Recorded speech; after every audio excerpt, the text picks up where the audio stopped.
What's up guys, Dan here. Thanks so much for joining in for another video. So one of my favorite games just got a humongous update.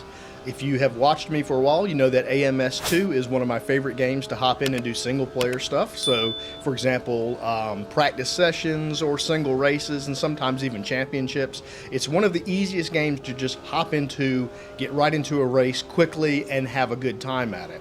Now, I already thought this game was pretty daggone good, and I didn't think there was much more that they could do to just bring it over the top of where it is now and make it become a lot better, but boy, was I wrong.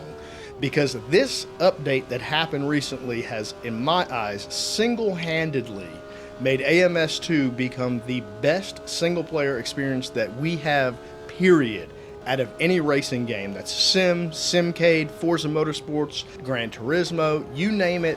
This update has made AMS 2, at least in my mind, on the top and the best option available right now. So this update that happened was humongous. I'm sure you've seen videos about various things already. I've actually been playing the entire day, which is why I haven't made a video yet, but I figured at this point I would stop and go ahead and give my 2 cents on it. But I've really been enjoying the changes, and the 2 specifically that I want to talk about here in this video that I think are the main things that change that make this game so damn awesome now is going to be the changes that they made to the physics and the force feedback, and then the changes that they made to the AI. So like I said, this game was already good. I really enjoyed it, but the changes they've made here in these 2 specific areas have just blown everybody else out of the water. So first, let's talk about the physics here. So they have been making changes to this game over time, and they just fairly recently did a physics update to a lot of the cars, which made a lot of the cars much better than they were. But they were still missing some of the vehicles, hadn't had any touches to them, and then I felt like there were still some tweaks that needed to be made. Well, I've spent the entire day jumping from car to car to car on various different tracks, and every single car that I've driven today, which is in almost every category of car. Now, obviously, I haven't driven every specific car, but I'm pretty sure I've been through every specific category of car, whether new or old.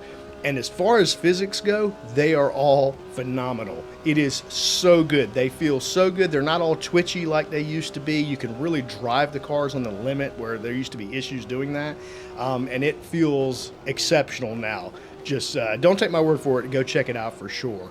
The other part of what goes along with that is going to be force feedback. So one of the changes they made is they did a complete overhaul to the force feedback in every vehicle on the game. So one of the issues that I found prior, even though it was good, I found that some of the vehicles you had to go find custom force feedback files to make some of the cars feel good. They just didn't feel right unless you went and found some kind of custom force feedback file off of a race department or something like that. That being said though, as of this latest update, there is absolutely, in my mind, no reason to run a custom force feedback file. The default plus is so detailed and feels so great on every vehicle that I have tried. It is so good. Right now, in my mind, it is the best feeling force feedback out of any game. Honestly, you need to really try it. If you haven't, it is just great. Everything I jumped into, whatever the car track combination was, whether it was a race or a practice session, it doesn't matter. I was smiling ear to ear the entire time because the force feedback feels so good. There's so much precision and detail in the force feedback, and it's not overly weighted and heavy like some sim games do. Of course, you can turn it up if you want to, but there's just the right amount of the detail that you need to really have fun. The other big thing, and this is the more important thing that has made the single player, in my mind, the best experience we can get right now, is the AI. So while AMS 2 was a really good game, even for single player, it was really lacking in some very distinct areas with the AI. The AI used to do silly things like brake way too early, even if you had the aggression and the skill level up very high. They would also do silly things like when they would brake early, you could just basically dart your nose on the inside of the corner and they would give you the position without trying to fight it for you, even if you had the aggression up really high. You could also tell after a couple of laps exactly where all of the AI cars were going to travel in the roadway or the track or whatever. You kind of could guesstimate after a lap or two where you could overtake these cars based on the fact that they just kept doing the same thing over and over. Well, I am very pleased to say that that is no longer the case. It is very hard to figure out what line they're gonna take, where they're gonna go.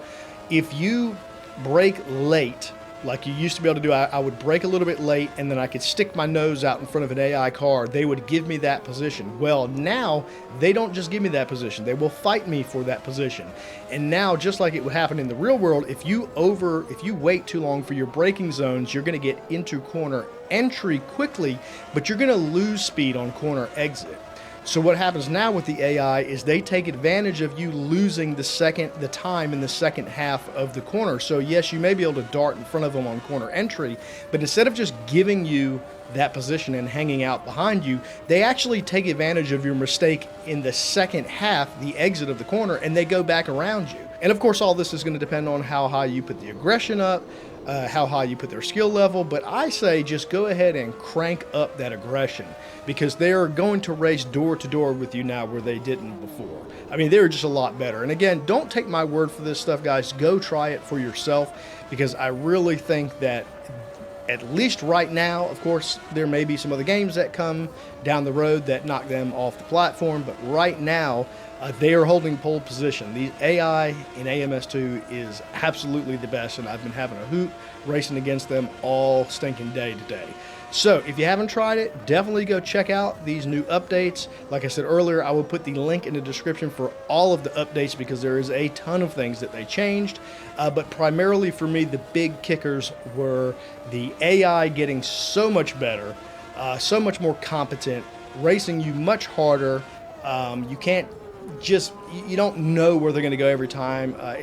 They're just a lot better. And then the combination of the physics being addressed in cars that still needed the addressing done, and the force feedback overhaul for all cars is absolutely fantastic. So definitely go try this game out if you haven't in a while, because it is freaking awesome at this point.